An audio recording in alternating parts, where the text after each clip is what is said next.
শেখ হাসিনার মুখটা বন্ধ করেন, মানে সোফাটা বন্ধ করেন। That is very dangerous for doctor Mohammad Yunus. তো সেই মুখ তো বন্ধ করা যাচ্ছে না, সে ওখান থেকে তার মতো বলেই যাচ্ছে। আর ওই কথা বারবার যখন এই বাংলাদেশে যারা বিজয়ী আছেন তাদের কানে প্রতিধ্বনিত হচ্ছে, তখন তাদের ওই যে ডিবি অফিসের কাহিনী, ওই যে পালিয়েছিল, ওই যে দৌড় দিচ্ছে, ওই যে ছাত্রলীগ মারছে, ওই যে রামদা বাহিনী, এই জিনিসগুলো আসছে আর আতঙ্কে তাদের আসলে সারা শরীর থরথর করে কাঁপছে। এটা হলো রিয়ালিটি। এই কারণে কি হচ্ছে, তারা যাদের মুখে আওয়ামী লীগের নাম দরকার নাই, সরেয়া বা কোনোভাবে একটু মুখটা দেখতে একটু নৌকার মতো মনে হয় বা সরেয়ার মতো মনে হয়, এটা দেখলে তাদের মাথা খারাপ হয়ে যায়, বুঝে আবার বোধ হয় ওই জমানা আসতেছে। তো এখন এই যে যারা যারা বক্তব্য দিচ্ছে এরা কিন্তু মোরলেস মাসুদ কামাল বলেন, আনিস আলমগীর বলেন, তুষার বলেন, এদের যাদের বিরুদ্ধে ট্যাগ আসছে, ইভেন ফজলুর রহমান বলেন, তারা আওয়ামী লীগ জমানাতে শেখ হাসিনার সবচেয়ে অপছন্দের মানুষ ছিলেন। এবং শেখ হাসিনা যদি তাদেরকে পেতেন, পাটা দিয়ে পুঁতে দিয়ে একদম পিষে পিষে একেবারে তাদেরকে হামান দিস্তের মধ্যে ভরে ভরে গুতাই গুতাই তাদেরকে মারতেন।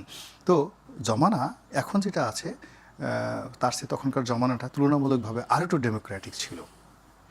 ফলে শেখ হাসিনা যদি আজকের জমানায় হতেন, আজকের জমানায় যদি শেখ হাসিনা থাকতেন, আব্দুল নূর তুষারকে মানে ছাড়তেন না। তা এখন এই যে বর্তমান যারা আছেন তারা যেটা বলছেন, তারা এখন পর্যন্ত বুঝতে পারছেন না যে কেন মানে তারা এই কাজগুলো করছেন। তারা যে কথাগুলো নিজেদের দুর্বলতা, নিজেদের ভয়, নিজেদের আতঙ্ক। 2 নম্বরে যে কারণটা, সে কারণটা হলো আমাদের দেশে বড় কোনো ক্ষমতাধর যখন চলে যায়, যেমন এরশাদ সাহেব গেছেন, বিএনপি গেছে 1996 সনে, 2006 সনে, আওয়ামী লীগ গেছে 1975 সনে।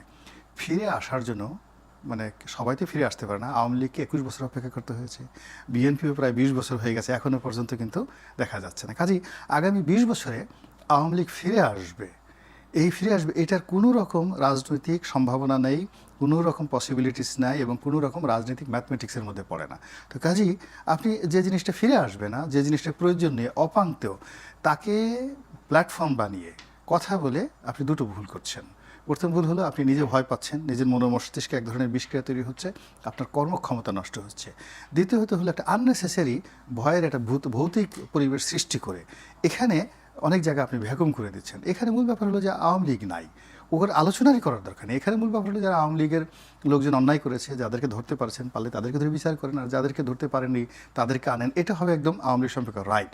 আর আওয়ামী লীগ জমানা নিয়ে, রাজনীতি নিয়ে, মুক্তিযুদ্ধ নিয়ে যদি কেউ কোনো কথাবার্তা বলেন, এটা নিয়ে তো আমি মনে করি না যে খুব বেশি। আমাদের যদি একসময় বলা হয় এই মুহূর্তে সে জানো আমি এখন খন্দকার মোশতাকের ভাতিজা, তোমাকে খেয়ে ফেলবো, কেউ যদি এসে বলে আমি মীর জাফরের শ্যালক, মীর জাফর শ্যালক, বাংলা বিহার উড়িষ্যার নবাব ছিলাম আমি, আমার ছেলে মিরন জানোর ওই সিরাজউদ্দৌলাকে হত্যা করেছে, আমার সঙ্গে যদি বাড়াবাড়ি করো তো একদম শেষ করে ফেলো। তোদের আওয়ামী লীগের এরকম কোনো যদি হুমকি দেখে আমরা এইভাবে থরথর করে কাঁপি, ওই মীর জাফরের বংশধর বা ওই যাকে বলা খন্দকার মোশতাকের আত্মীয়, তারা যদি এই জমানাতে এসে আমাদেরকে ভয় দেখায় আর আমরা যদি চিত হয়ে পড়ি, তাহলে আমার কাছে ওইরকমই বলে মনে হচ্ছে।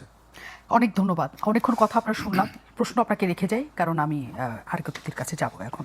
সেটা হচ্ছে আপনি বলছেন আগের সময়ের চেয়ে এখনকার চেয়ে আগের সময়ে একটু গণতন্ত্র বেশি ছিল আপনার মনে হচ্ছে। এই প্রশ্নটার উত্তর জানতে আমি আপনার কাছে আসবো, কেন আসলে এই কথা মনে হচ্ছে। আমি আমার আরেক অতিথির কাছে যাই। আমাদের সাথে এমি আজিজ আছেন, তিনি ফিনান্সিয়াল পোস্টের প্রধান সম্পাদক। অনেক ধন্যবাদ এমি আজিজ, আপনি আমাদের সাথে যুক্ত হয়েছেন। একদম গোলাম মনোয়ার অনেকক্ষণ এই কথাটাই শুনলাম, কারণ তিনি বলছেন যে আসলে আওয়ামী লীগের প্রশ্ন শুনলে বা শুনলেও যারা ভীতিগ্রস্ত হয় তা ভয় পাওয়ার কিছু নাই।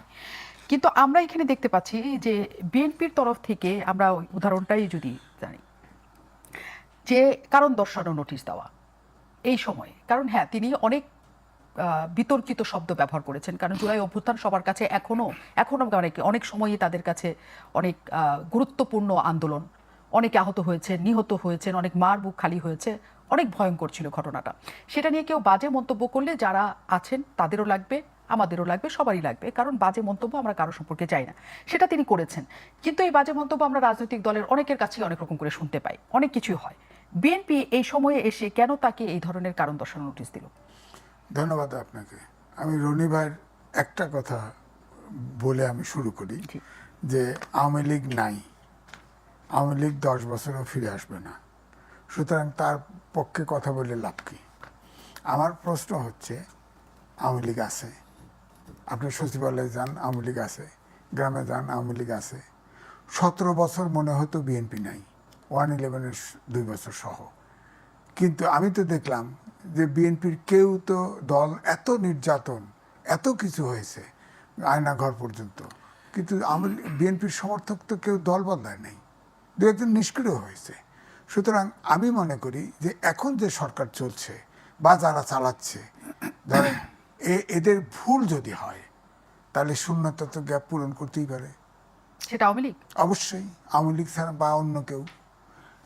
রাজনৈতিক শূন্যতা যদি তৈরি হয়, অন্যত দেশে অনেক ফোর্স আছে, কিন্তু এই মুহূর্তে আমি বলবো যেহেতু আওয়ামী লীগের অনেক শক্তি বাংলাদেশ, সারা বাংলাদেশে ছড়িয়ে আছে, প্রত্যেকটা গ্রামে আছে, একটা সমর্থক চেঞ্জ করে নাই, উপর থেকে যারা টাকা পয়সার মালিক পালিয়ে গেছে, হ্যাঁ, আর সমর্থকরা তো বাংলাদেশে আছে।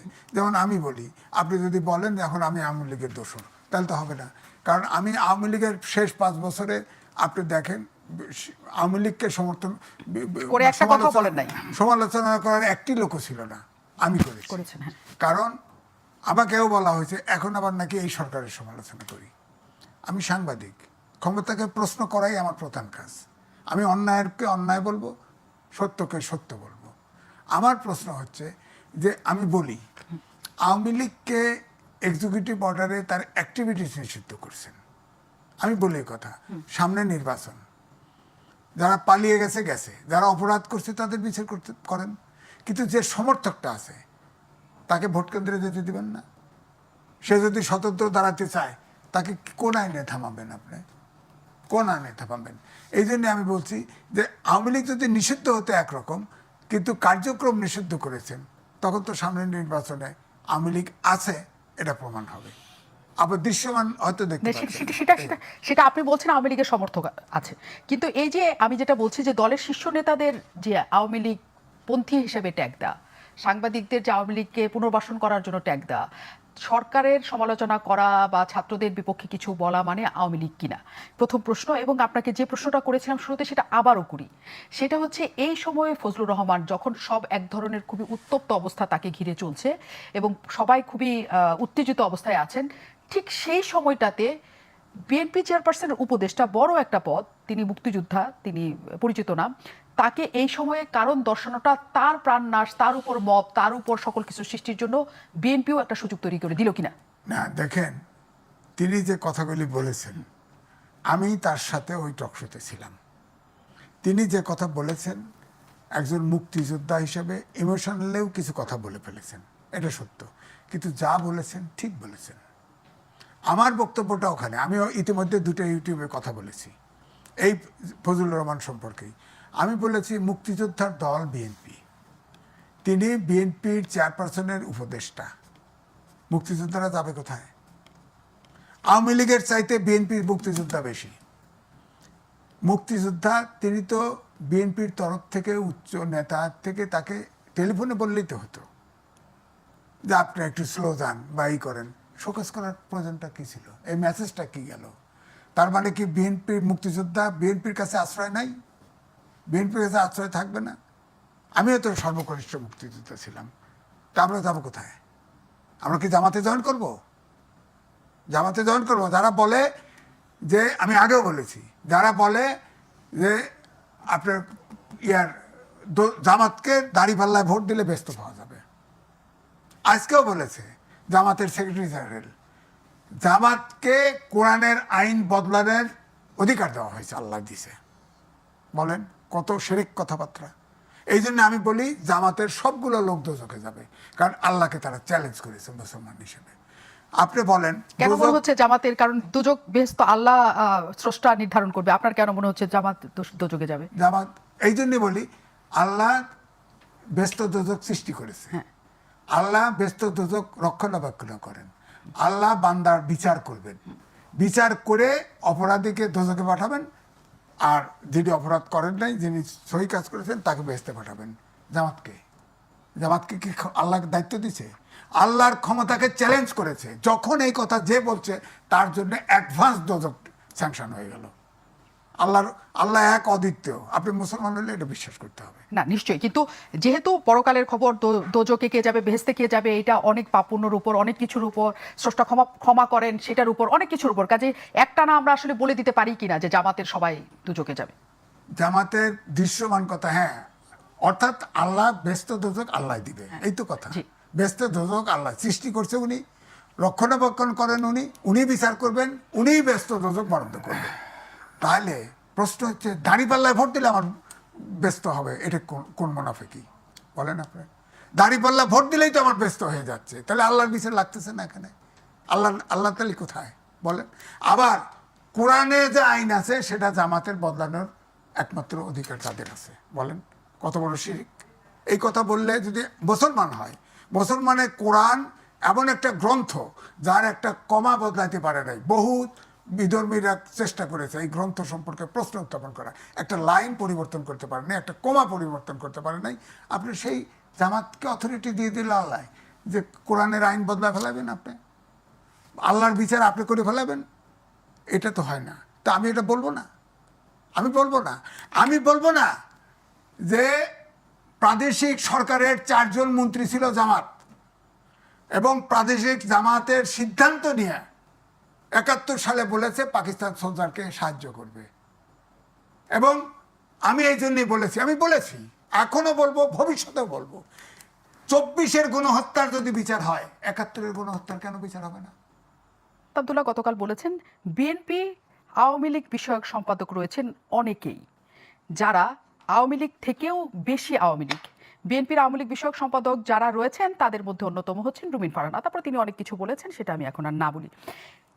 রুমিন ফারহানাকে একা এখানে তিনি বলেছেন তা না, তিনি কিন্তু বলেছেন যারা শব্দটা ব্যবহার করেছেন, এবং তিনি বলেছেন অনেকেই আছে যারা আওয়ামী লীগের চেয়েও বেশি আওয়ামী লীগ। তাহলে বিএনপিকে যে 17 বছর আওয়ামী লীগ যে পরিমাণ এই রাজনৈতিক মাঠে অত্যাচার করেছে, জেল জুলুম থেকে আরম্ভ করে নির্বাচন ঠিক মতো দেয় নাই, তারা 17 বছর পর যখন তারা নিজেদের ক্ষমতায় যাওয়ার কথা এবং নানাভাবে ইয়ে করার কথা, তাদের কেন নাম আসবে যে তারা আওয়ামী লীগের? এখানে কি সরকার, ছাত্র বা অন্যদের চাপে ফেলার জন্য বিএনপি আওয়ামী লীগের সাথে এক ধরনের জোট করছে কিনা, এই প্রশ্নটা আপনার কাছে রেখে গিয়েছিলাম আমি আজিজ ভাইয়ের কাছে। প্রথমত হাসনাত আব্দুল্লাহ, মানে এখন যারা সমন্বয়ক আছেন, এনসিপি আছেন, নতুন যে রাজনৈতিক দল, ওয়ান অফ দ্য ব্রিলিয়ান্ট, মানে যাকে বলা হয় মেধাবী, তার এই বক্তব্যটা একেবারে পুরোপুরি রাজনৈতিক। মূলত এই কথাগুলো বলে তিনি বিএনপির মধ্যে একটা ডিভাইড অ্যান্ড পলিসি, এই রুলটা চালু করতে চাচ্ছেন। এবং এর মধ্যে যদি দেখা গেল এরকম ফজলুর রহমান, হাবিবুর রহমান হাবিব, যারা আওয়ামী লীগ থেকে এসেছে, মানে তাদেরকে যদি একটু সন্দেহের তালিকাতেও ফেলা যায়, এটা তো আলটিমেটলি এনসিপির জন্য একটা লাভজনক হবে। এবং এটা তার একটা, আমি এর মধ্যে কোনো ম্যালিস প্রিজুডিস দেখি না। এই ধরনের বক্তব্য মোকাবেলা করাটাই হলো বিএনপির জন্য সক্ষমতা এবং চাতুর্যতা। করলো কারণ ফজলুর রহমানের ইস্যুতে আমি সেটা দেখলাম না। তো আমার কাছে মনে হচ্ছে সেটা বিএনপি এই জায়গাটাতে এখনো সময় আছে। এখানে বিএনপি যদি এখন, যেমন ওই 24 ঘন্টার মধ্যে তাকে উত্তর দিতে বলা হয়েছিল, এটা আবার 48 ঘন্টা করেছে। এখন এমন আছে যে তারেক রহমান সাহেব দেখা গেল যে এটা প্রত্যাহার করে নিলেন এবং তিনি ফজলুর রহমান সাহেবকে ওন করলেন। তো ওন করলেন, এখন আসলে কি বিএনপির মধ্যে যে অবস্থা হয়ে গেছে, বিএনপি স্ট্রাম্বেলিং, তো সে বুঝতে পারছে না যে নির্বাচনটাকে আসলে সঠিক সময় হবে কি হবে না।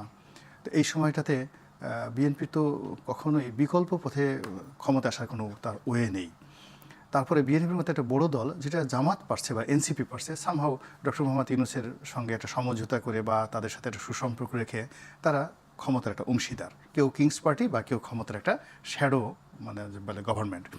এটা বিএনপির মতো বড় দলের পক্ষে সম্ভব না। তাদের পক্ষে সরাসরি ক্ষমতায় যেতে হবে অথবা বিরোধী দল হতে হবে, দালাল তাবেদার এটা হওয়া সম্ভব নয়। তো এই জন্য বিএনপির একমাত্র অপশন সেটা হলো তাকে নির্বাচনে যেতে হবে, নির্বাচনে জয়লাভ করতে হবে অথবা রুইন্ড হয়ে যেতে হবে যে কোনোভাবে। এই জন্য তারা আসলে এই যে ডক্টর মোহাম্মদ ইউনূসকে খেপাতে চাচ্ছে না, ছাত্রদেরকে খেপাতে চাচ্ছে না। আবার যেহেতু ক্যান্টনমেন্টের সঙ্গে, সেনাপ্রধানের সঙ্গে, ডক্টর মোহাম্মদ ইউনূসের সঙ্গে জামাতের আমিরের একটা সম্পর্ক আছে, তো ওপেন সিক্রেট, সবাই জানে। তো সেক্ষেত্রে জামাতের সঙ্গে এই মুহূর্তে আসলে কনফ্রন্টেশনে তারা আসতে চাচ্ছে না। অনেক জায়গাতে শিবির আধিপত্য দেখাচ্ছে, চট্টগ্রামে দেখাচ্ছে, রাজশাহীতে দেখাচ্ছে, ঢাকাতে দেখাচ্ছে, ঢাকা বিশ্ববিদ্যালয়ে দেখাচ্ছে। সেখানে যদি আসলে ছাত্রদল বা যুবদল তারা যদি শক্তি প্রয়োগ করতে চায়, তাহলে সেখানে কী ধরনের পরিবেশ পরিস্থিতি হবে এটা বলা যায় না। তো সেটা আসলে বিএনপি ঝুঁকিটা নিতে চাচ্ছে না। কারণ হলো বিএনপি ভয় পাচ্ছে যে যেহেতু তাদের জীবনের সবচেয়ে প্রথম দুর্ভোগ, দুর্দশা তাদেরকে শেষ করে দিয়েছে 1/11। তো কাজে 1/11-র আতঙ্ক তাদেরকে সবসময় তাড়া করছে। আপনি এখানে বলছেন যে একই সাথে তারা ছাত্রদের, সরকারকে, জামাতকে ভয় পাচ্ছে। বিএনপি একটা রাজনৈতিক দল, এদেশে মানে পালাক্রমে তারা শাসন করেছে, 3 বারের প্রধানমন্ত্রী হয়েছেন বেগম খালেদা জিয়া, এবং তাদের বিরাট রাজনৈতিক দল, তারা কি এত দুর্বল হয়ে গেছে যে সবাইকে তাদের ভয় পেয়ে চলতে হচ্ছে? আপনি কথাটা উল্টাই দেন না কেন? আওয়ামী লীগ একটা বড় রাজনৈতিক দল, 35% ব্রুট মেজরিটি, 15 বছর একচেটিয়া ক্ষমতা ভোগ করেছে। তারা টোটাল জিডিপির 60% তাদের হাতে ছিল, ব্যবসা বাণিজ্য সমস্ত কিছু। কিন্তু যখন রাষ্ট্র ক্ষমতা চলে গেছে তারা তো 1 ঘন্টা তো দূরের কথা 30 মিনিটও তো দাঁড়িয়ে থাকতে পারেনি, সব পালিয়ে গেছে। এবং শুধু তাই নয়, এখন যারা পালিয়ে গেছে আপনি যে কোনো জনের নাম বলেন, আমি কাউকে ছোটো করতে চাই না, তাদেরকে যদি খুব অনুনয় বিনয় করেন যে ঠিক আছে আপনি তো অনেক দিন যাবত আওয়ামী লীগের সেক্রেটারি হতে চাচ্ছিলেন, শেখ হাসিনা আপনাকে আওয়ামী লীগের সেক্রেটারি বানাতে চাচ্ছেন, ডক্টর মোহাম্মদ ইউনূস আপনাকে নিজে উনি এই আওয়ামী লীগের অফিসে বসায় দিয়ে আসবেন, আর আগামী মানে দেখা গেল যে 1 সপ্তাহ ওখানে পুলিশ মিলিটারির সর্বোচ্চ সিকিউরিটি থাকবে, আপনি শুধু অফিসটা একটু পাহারা দেবেন, আপনি দেখুন তো কাউকে আনতে পারেন কিনা। তারা বলবে মরে যাব, এর চেয়ে আল্লাহ তুমি আমাকে উঠাই নাও এখান থেকে, আমি মরে যাব কিন্তু আমি এই বাংলাদেশে আওয়ামী লীগ অফিসে যেতে পারবো না। তা এই যদি হয়, মূল ব্যাপার হলো ভয় একটা ভাইরাসের মতো, আর সাহসও একটা ভাইরাসের মতো। যখন রাষ্ট্র ক্ষমতায় মানুষ থাকে তখন খুব হম্বিতম্বি করে। এই যে আপনি দেখুন গত 1 বছর ধরে যে সমস্ত মানুষ খুব সাহস দেখাচ্ছেন, এটা করবো হ্যাং করেঙ্গা ত্যাং করেঙ্গা লাঠিকে আন্দা